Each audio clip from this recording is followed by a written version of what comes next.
Hi ಎಲ್ಲರಿಗೂ ನಮಸ್ಕಾರ, welcome back to our YouTube channel. ಇವತ್ತಿನ ತರಗತಿಯಲ್ಲಿ ನಾವು ವರ್ಕ್ ಎನರ್ಜಿ ಪವರ್ ಓಕೆ ಇದ್ರ ಬಗ್ಗೆ ನೋಡ್ತಾ ಹೋಗೋಣ.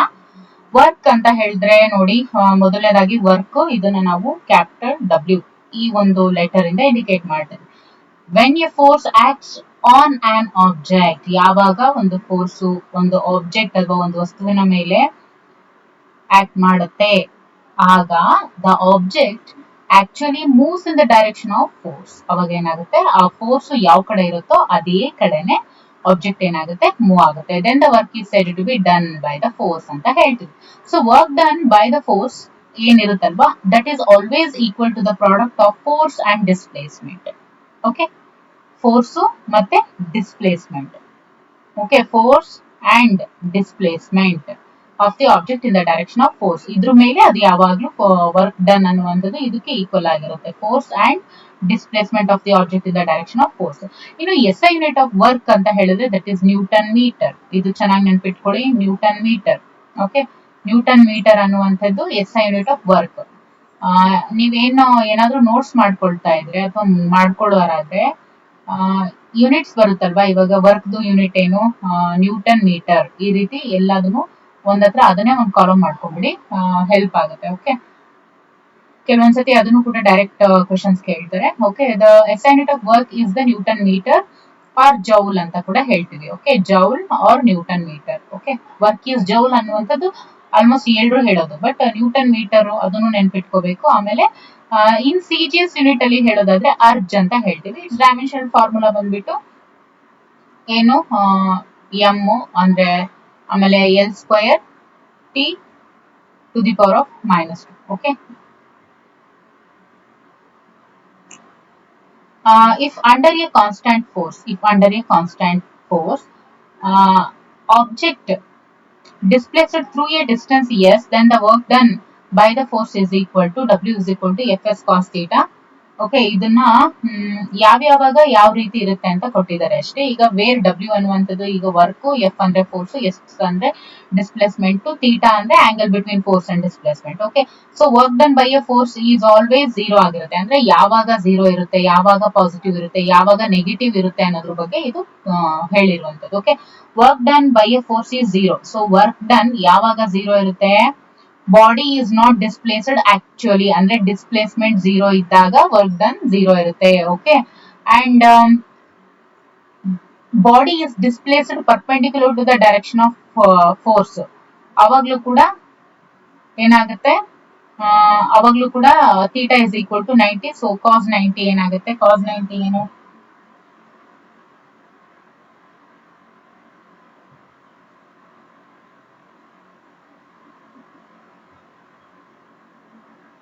ಕಾಸ್ 90 ಇಸ್ ಆಲ್ಸೋ ಝೀರೋ ಅಲ್ವಾ. ಸೊ ಕಾಸ್ 90 ಕೂಡ ಝೀರೋ ಆಗಿರೋದ್ರಿಂದ ಇಟ್ ಈಸ್ ಆಲ್ಸೋ ಝೀರೋ ಅಂತ.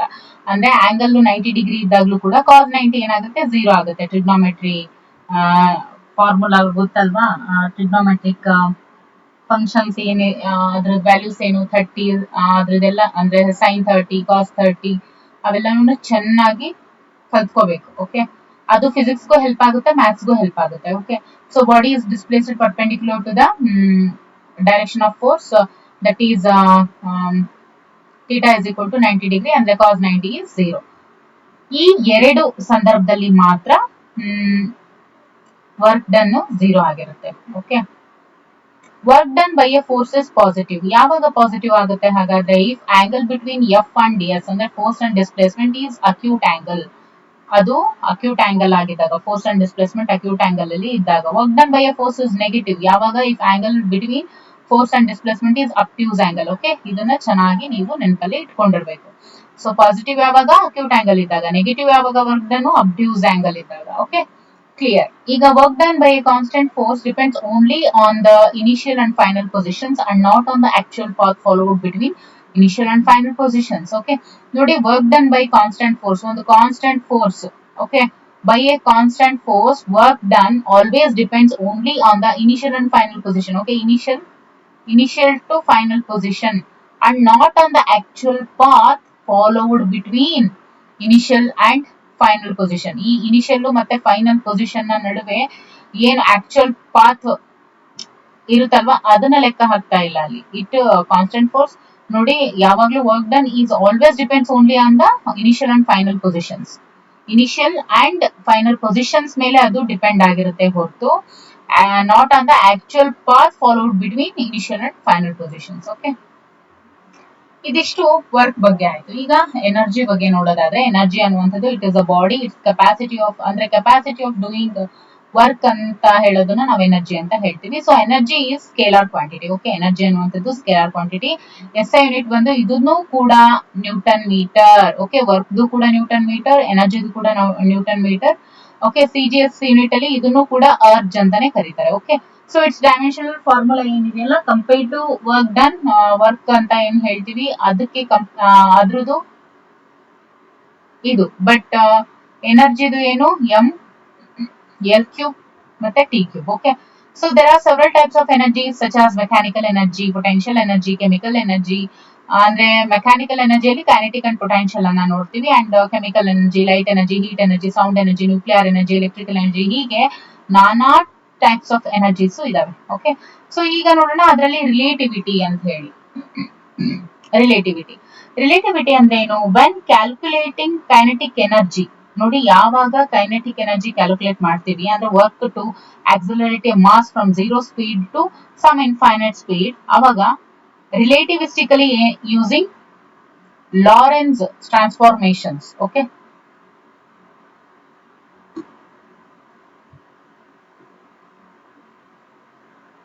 Lorentz transformations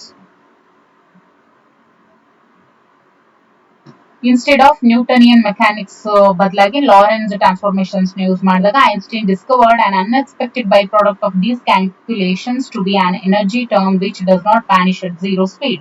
So he called it rest mass energy ಅಂತ ಕರೆದ್ರು, which every mass must possess even when being at rest. Okay, the amount of energy is directly proportional to the mass of the body. ಇದನ್ನ ಚೆನ್ನಾಗಿ ನೆನಪಿಟ್ಕೊಳ್ಳಿ, amount of energy is always directly proportional to the mass of the body. Okay, mass of the body ಮೇಲೆ depend ಆಗಿರುತ್ತೆ. ಇವಾಗ for example, ಇವಾಗ ನಿಮ್ ಕೈಯಲ್ಲಿ ಒಂದು pen ಇದೆ ಅಂತ ಇಟ್ಕೊಳ್ಳಿ, ಪೆನ್ ಬೇಡ, ಒಂದು ಬುಕ್ ಅಂತ ಇಟ್ಕೊಳ್ಳಿ, ಒಂದ್ 4 ಬುಕ್ಸ್. ಓಕೆ, ಈಗ 10 ಬುಕ್ಸ್ ಒಂದ್ ಬುಕ್ ನ ಹಿಂಗ್ ತಗೊಂಡು ಹಿಂಗ್ ಇಟ್ಬಿಡ್ತೀರಾ. ಆದ್ರೆ 10 ಬುಕ್ಸ್ ಆದ್ರೆ 2 ಕೈ ತಗೊಂಡು ಎತ್ತಿ ಇಡ್ತೀರಾ. ಅದೇ ಅಂದ್ರೆ ಅಲ್ಲಿಗೇನು ಮಾಸ್ ಆಫ್ ದ ಬಾಡಿ, ಅಲ್ಲಿ ಮಾಸ್ ಕಮ್ಮಿ ಇತ್ತು, ಇಲ್ಲಿ ಮಾಸ್ ಜಾಸ್ತಿ ಇದೆ 10 ಬುಕ್ ಅಲ್ಲಿ. So that amount of energy ಜಾಸ್ತಿ ಬೇಕಾಗುತ್ತೆ ಅಷ್ಟೇ. Okay, so E is equal to MC square ಅಂತ ಹೇಳಿದವರು ಯಾರು? ಐನ್ಸ್ಟೀನ್, ಹೌದಲ್ವಾ? ಸೊ ಬೇರೆ ಇಲ್ಲಿ E is equal to MC square ಅಲ್ಲಿ ಇ ಅನ್ನುವಂಥದ್ದು ಎನರ್ಜಿ ಅಂಡ್ ಎಂ ಅನ್ನುವಂಥದ್ದು ಮಾಸು, ಸಿ ಅನ್ನುವಂಥದ್ದು speed of light, where speed of light is 2.9 into 10⁸ metre per second. Okay, ಇನ್ನು ಕೈನೆಟಿಕ್ ಎನರ್ಜಿ ಮತ್ತೆ ಪೊಟೆನ್ಷಿಯಲ್ ಎನರ್ಜಿ, ನಾವೇನ್ ಮೆಕ್ಯಾನಿಕಲ್ ಎನರ್ಜಿ ಅಂತ ಹೇಳಿ ನಾವು ನೋಡಿದ್ವಲ್ವಾ, ಕೈನೆಟಿಕ್ ಮತ್ತೆ ಪೊಟೆನ್ಷಿಯಲ್, ಅದ್ರ ಡಿಫರೆನ್ಸ್ ನೋಡ್ಬಿಡೋಣ. Okay, the energy of a body or a system with respect to the motion of body or of the particles in the system ಆಗಿದ್ರೆ ನಾವು ಅದನ್ನ ಕೈನೆಟಿಕ್ ಎನರ್ಜಿ ಅಂತ ಕರಿತೀವಿ. It can be transferred from one moving object to another. Okay, and flowing water such as when falling from a waterfall, ಅವೆಲ್ಲವೂ kinetic energy ಅಂತ ನಾವು ಕರಿತೀವಿ. And kinetic energy is equal to half mv square. Okay, so m is equal to mass, v is equal to velocity. Potential energy ಅಂತ ಹೇಳಿದ್ರೆ it is stored energy ಅಂತ ಹೇಳ್ತೀವಿ, ಹೌದಲ್ವಾ? It is an object or system because of its position or configuration ಅಂತ ಹೇಳ್ತೀವಿ. It cannot be transferred. Okay, it can be transferred, ಯಾವುದು kinetic energy, but it cannot be transferred. Water at the top of a waterfall and before the precipice. Okay, and potential energy ಇದು mgh. Okay, potential energy ಇದು mgh, mass, gravity, height. Okay, and law of conservation of energy. ಈಗ ನೋಡೋಣ law of conservation of energy. ಎನರ್ಜಿಯಲ್ಲಿ ಈಗ law of conservation of energy ಇದನ್ನ ನೋಡ್ಲೇಬೇಕು. Okay, law of conservation of energy. Energy cannot be created or destroyed, it can only be changed from one form to another ಅಂತ ಹೇಳಿದಂತವ್ರು ಯಾರು? That is Albert Einstein ರವರು. Okay, Albert Einstein ಅವರು energy ಅನ್ನುವಂಥದ್ದು it can not be created or destroyed, it can only be changed from one form to another form ಅಂತ ಹೇಳಿದ್ರು. Okay, ಅದು ಏನ್ ಹೇಳುತ್ತೆ? Total energy of isolated system cannot change. ನಾವು ನೋಡಿ, ಒಂದು ಐಸೋಲೇಟೆಡ್ ಸಿಸ್ಟಮ್ ಅಲ್ಲಿ ಇರುವಂತ ಟೋಟಲ್ ಎನರ್ಜಿಯನ್ನ ನಾವು ಚೇಂಜ್ ಮಾಡಕ್ ಆಗಲ್ಲ. ಅಂದ್ರೆ ಏನು? It is conserved over time. Okay, energy cannot be created or destroyed but can change form. Okay, ಅವುಗಳ ಫಾರ್ಮ್ಸ್ ಅನ್ನ ಮಾತ್ರ ಚೇಂಜ್ ಮಾಡುತ್ತೆ. ಫಾರ್ ಇನ್ಸ್ಟಾನ್ಸ್, ಈಗ ನೋಡಿ chemical energy can be converted to kinetic energy. ನೋಡಿ ಕೆಮಿಕಲ್ ಎನರ್ಜಿಯನ್ನ ಕೈನೆಟಿಕ್ ಎನರ್ಜಿ ಆಗಿ convert ಮಾಡುವಂಥದ್ದು. ಓಕೆ, ಇದು ಅದಕ್ಕೆ ಎಕ್ಸಾಂಪಲ್. ಇನ್ನು ಎನರ್ಜಿ ಟ್ರಾನ್ಸ್ಫಾರ್ಮೇಶನ್ ಅಂತ ನೋಡಿದಾಗ, ಈಗ energy transformation. Okay, energy transformation ಅಂದ್ರೆ ಏನು? ಎನರ್ಜಿ ಟ್ರಾನ್ಸ್ಫಾರ್ಮೇಶನ್ ಅಂತ ಹೇಳಿದ್ರೆ energy can change from one type of energy into another type. Okay, this is called energy conversion ಅಥವಾ ಎನರ್ಜಿ ಟ್ರಾನ್ಸ್ಫಾರ್ಮೇಶನ್ ಅಂತ ಹೇಳ್ತೀವಿ. The word itself says if energy transformations some. ನೋಡಿ, ಅವಾಗ if suppose energy transform ಆಯ್ತು ಅಂತ ಹೇಳಿದ್ರೆ some energy is always lost to the environment as thermal energy. Okay, so ಒಂದು form ಇಂದ ಇನ್ನೊಂದು ಫಾರ್ಮಿಗೆ ಅದು ಕನ್ವರ್ಟ್ ಆಯ್ತು ಅಂತ ಇಟ್ಕೊಳ್ಳಿ. ಅವಾಗ ಕೆಲವೊಂದು ಅಂದ್ರೆ ಸಮ್ ಎನರ್ಜಿ, ಒಂದಷ್ಟು ಎನರ್ಜಿ ಆಲ್ವೇಸ್ ನಮ್ಮ ಪರಿಸರದಲ್ಲಿ ಏನಾಗುತ್ತೆ, ಲಾಸ್ಟ್ ಆಗುತ್ತೆ ಆಸ್ ಥರ್ಮಲ್ ಎನರ್ಜಿ, ಅಂದ್ರೆ ಹೀಟ್ ಎನರ್ಜಿ ಆಗಿ ಅದು ಏನಾಗುತ್ತೆ, ಕಳ್ಕೊಳ್ಳುತ್ತೆ. ಫಾರ್ ಎಕ್ಸಾಂಪಲ್, ಈಗ television changes electrical energy into sound and light energy ಅಲ್ವಾ. ಈಗ ಟೆಲಿವಿಷನ್ ಏನಿದೆ that changes electrical energy into sound and light energy. ನಾವು ಸ್ವಿಚ್ ಹಾಕಿದ ಕೂಡಲೇ ಲೈಟ್ ಆನ್ ಆಗುತ್ತೆ, ಅಂದ್ರೆ ಬರುತ್ತೆ ಸೌಂಡ್, ಅಂದ್ರೆ ದೃಶ್ಯ ಮತ್ತು ಕಿವಿಯಲ್ಲಿ ಕೇಳಿಸ್ಕೊಳ್ಳೋದು ಸೌಂಡ್, ನೋಡುವಂಥದ್ದು ಅಲ್ಲೇನ್ ಲೈಟ್ ಫಾರ್ಮೇಶನ್ ಆಗಿರುತ್ತಲ್ವಾ. ಸೊ ಅದ್ರ ಮೂಲಕ ಟೆಲಿವಿಷನ್ ಎಲೆಕ್ಟ್ರಿಕಲ್ ಎನರ್ಜಿಯಿಂದ ಸೌಂಡ್ ಅಂಡ್ ಲೈಟ್ ಎನರ್ಜಿ ಆಯ್ತು.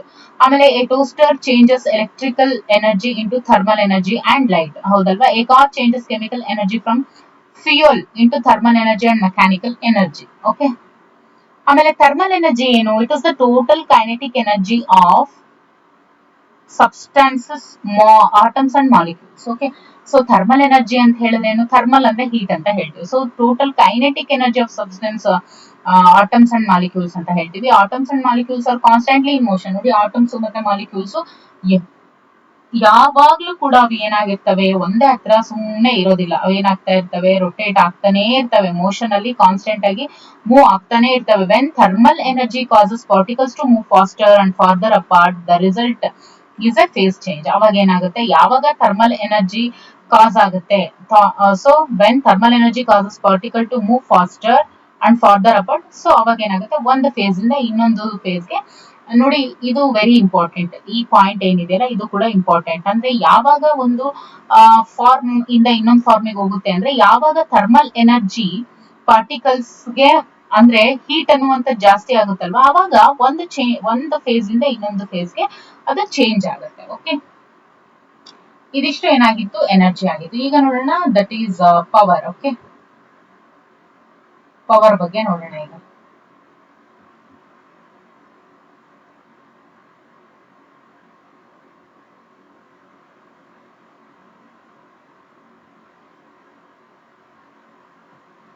ಪವರ್, ಇದನ್ನ ಪಿ ಅಂತ ಹೇಳಿ ನಾವು ಇಂಡಿಕೇಟ್ ಮಾಡ್ತೀವಿ. ಓಕೆ, ಎನರ್ಜಿದು ಏನಾಗಿತ್ತು, ನ್ಯೂಟನ್ ಮೀಟರ್, ಹೌದಲ್ವಾ.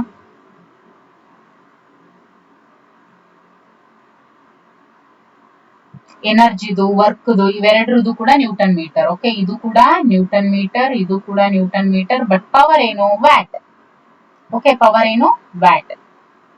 So rate of doing work by a body is called power. Rate of doing work by a body is called power ಅಂತ ಹೇಳ್ತೀವಿ. So work done by time taken, power is equal to work done by time taken. So W by T ಅಂತ ಹೇಳಿ indicate ಮಾಡ್ತೀವಿ.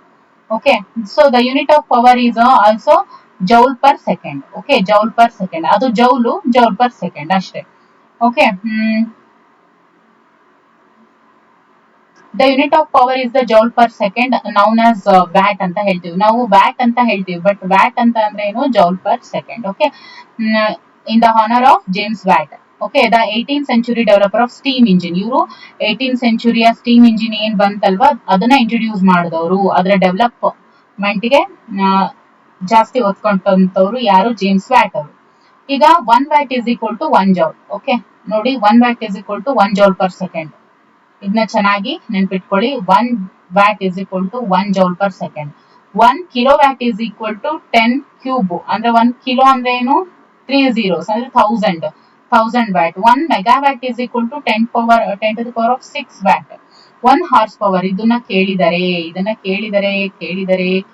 Okay, so 1 horse power 1 HP ಅಂತ ಹೇಳ್ತೀವಿ. 1 HP ತಗೊಂಡ್ಬನ್ನಿ, 2 HP motor ತಗೊಂಡ್ಬನ್ನಿ ಅಂತ ಹೇಳ್ತೀವಲ್ಲ.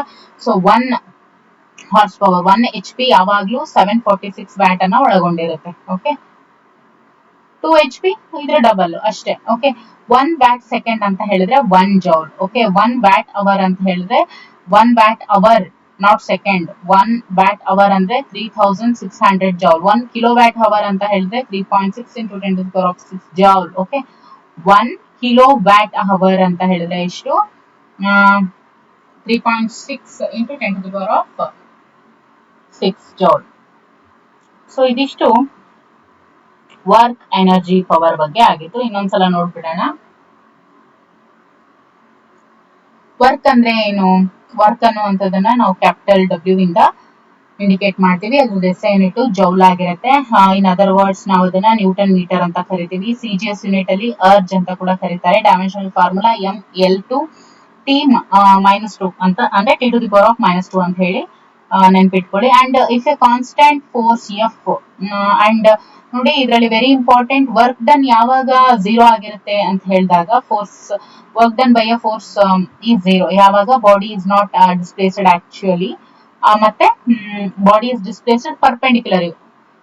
ಒಂದು ಡಿಸ್ಪ್ಲೇಸ್ ಆಗದೆ ಇದ್ದಾಗ, ಇನ್ನೊಂದು ಪರ್ಪೆಂಡಿಕ್ಯುಲರ್ ಆಗಿ ಡಿಸ್ಪ್ಲೇಸ್ ಆದಾಗ, to the direction of force. Okay, ಆಮೇಲೆ work done by a force positive ಯಾವಾಗ? ಅಕ್ಯೂಟ್ ಆಂಗಲ್ ಇದ್ದಾಗ. ನೆಗೆಟಿವ್ ಯಾವಾಗ?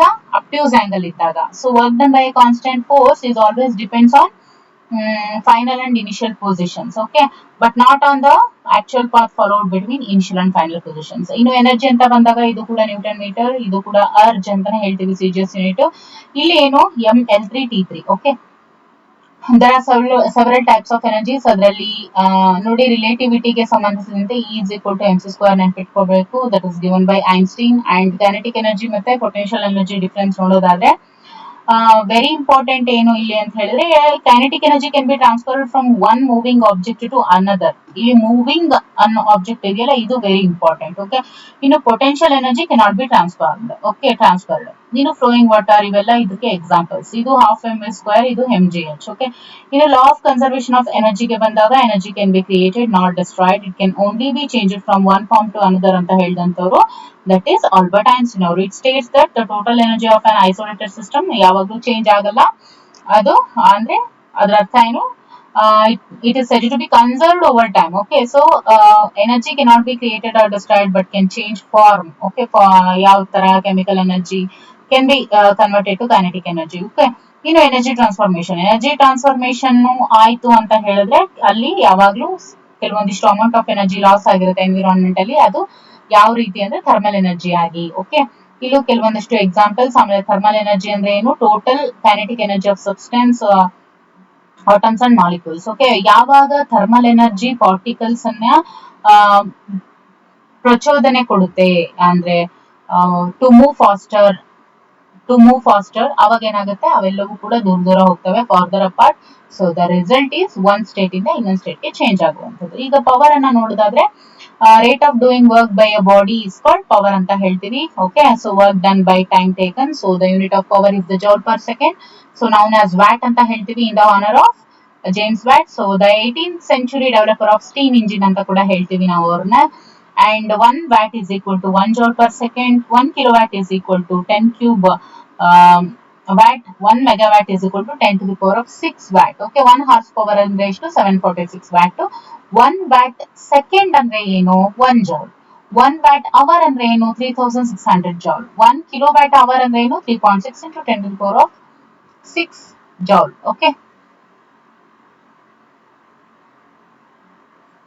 3.6 into 10⁶ joule. Okay, so ಇದಿಷ್ಟು ಈ ಹೊತ್ತಿನ ಕ್ಲಾಸ್ ಆಗಿತ್ತು. ಇನ್ನು ನಾವು ನೆಕ್ಸ್ಟ್ ಕ್ಲಾಸ್ ಅಲ್ಲಿ ಗ್ರಾವಿಟೇಷನ್ ಬಗ್ಗೆ ಡಿಸ್ಕಸ್ ಮಾಡೋಣ. Okay, thank you for watching.